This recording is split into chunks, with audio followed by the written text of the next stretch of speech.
Yo, this is Douglas Hamadisha for another video from NobodyMotivation.com, where we aim to hitch up with videos on a weekly basis designed to educate, motivate and inspire you to achieve your biggest, brightest, boldest goals. Today you find me in the dining room where I've cordoned off a section of the room specifically to allow me to read.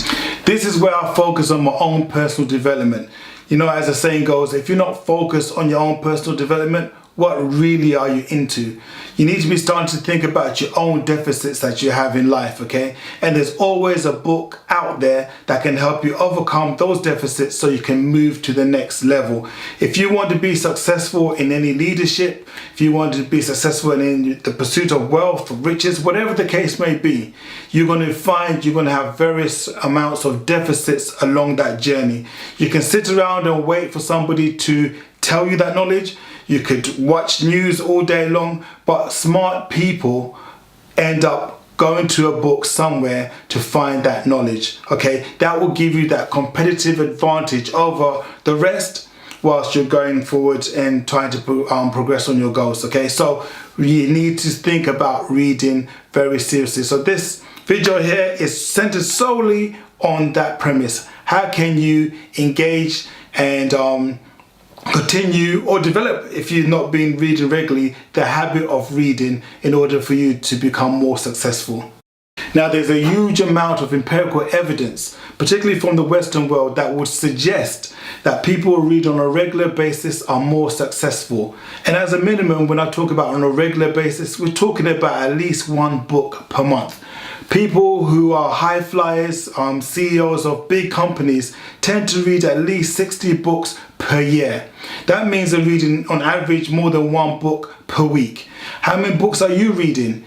And if you're thinking seriously about becoming much more successful, these are some of the habits, these are some of the traits that you need to learn to emulate in order for you to also become more successful in your own lives and achieving your goals. Well, it's no coincidence that the top 10% of earners, successful people, just happen to be the same 10% of people that read on a regular basis. There are traits here that if we follow in the pursuit of our own goals will help us become more successful in a quicker period of time. Listen, this also goes back to the Parole 80-20% rule that says to you that 80% of your outcomes come from 20% of your actions, okay? So if you're going to pick up an action, a trait, a habit that you need to adopt, pick up the habit of reading on a regular basis, because it will have a significant role in you achieving your own goals. Now, I never was one of the best readers. In fact, I was one of the slowest readers in my class. I was constantly being teased by my friends and my sisters at just how slow I was at reading. I was one of those kids whereby if the teacher asked me to read a passage in front of the whole class, everybody would look to their feet and groan, you know, because they know Douglas is about to read it. It's going to be so slow and so disjointed. I would start reading, I would hear people moaning and pretending to snore as I was reading. So this actually knocked my confidence. My parents were very much motivating me to read on a regular basis. They constantly told me to go to the library, as my sisters as well. My sisters had no problems with reading. They were very strong readers. They used to go through books like it was nobody's business. But me, slow coach behind, I was constantly lying to my parents in that book review club whereby we'd have to tell our parents the latest books we read. What I was doing, in fact, was fooling myself. I was compounding the situation by only reading the back of the book and then using my creative imagination, retelling the story in whichever way I could to get away with the book review. So I did this for quite a few years growing up until I saw my sisters reading Sweet Valley High books. And that is when something clicked in me. I thought, oh my God, my sisters are reading these chick flick type books and they're reading them at such a fast rate. They were going through them two books a week. I thought, okay, what is so special about this book? So I grabbed one of these books, Sweet Valley High books, and I read it.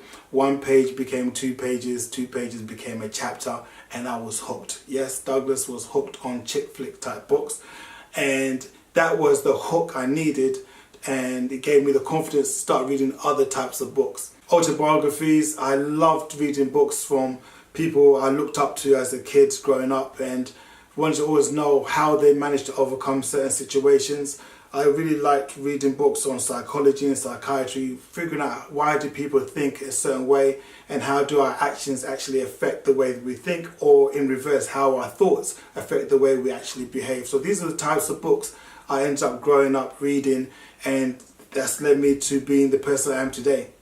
So if you want compelling reasons for you to pick up a book and start reading, here are a few of my top favorites. Okay, the first one is, if you don't read, you have no competitive advantage over somebody that's illiterate, somebody that cannot read. But not all readers are leaders, but all leaders are readers. Why? Because reading is not enough. You can achieve the highest heights in academia, but have no actual worldly experiences. This is why it's important to translate whatever you have learnt in those books into something that you action. So you can read all you want, but reading will only give you information. Wisdom is the ability to translate that knowledge into application. This is what will differentiate yourself from some bookworm to a global leader, a titan in your own industry. Your ability to translate what you have read into application. Nowadays, there's no more wiggle room. You no longer need to be the best reader in order for you to find value in books. We have the technology to help you.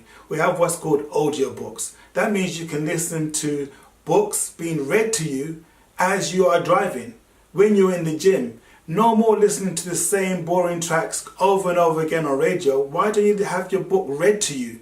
So by the time you arrive to work, you're a bit smarter, okay? You're a bit more calmer, you're more relaxed. These are the benefits of living in 2017.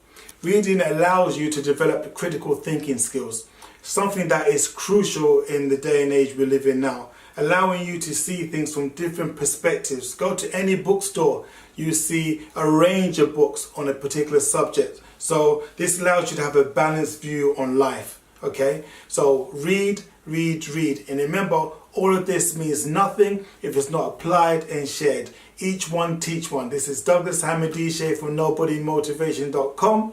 I'm out. These are books that have really inspired me and allowed me to see things from different perspectives that I'm sure you will love yourself. The first one being Stephen Murray's Staying Strong. If ever you need motivation in your life, find inspiration from Stephen Murray's story. He was a famous BMX biker from Newcastle, I believe. He pioneered lots of stunts such as the double arm flip, somersault on his bike. Unfortunately, he suffered a horrendous spinal injury. But his journey, was truly, truly inspire you. Fantastic book and read. It's Gert Bettinger, Moving On by Standing Still. This book is truly groundbreaking. It deals with learning to support young people that have gone through trauma by allowing you to embrace silence. Sometimes when we're trying to help somebody going through a challenging or difficult situation, we tend to talk too much and we don't really know how to handle silence. Silence is golden. Being able to allow somebody that time to reflect and come up with their own ways of expressing themselves is so important when we're talking about therapy and with your parent and you're trying to understand what your child is going through. This book will help you. This book is truly amazing.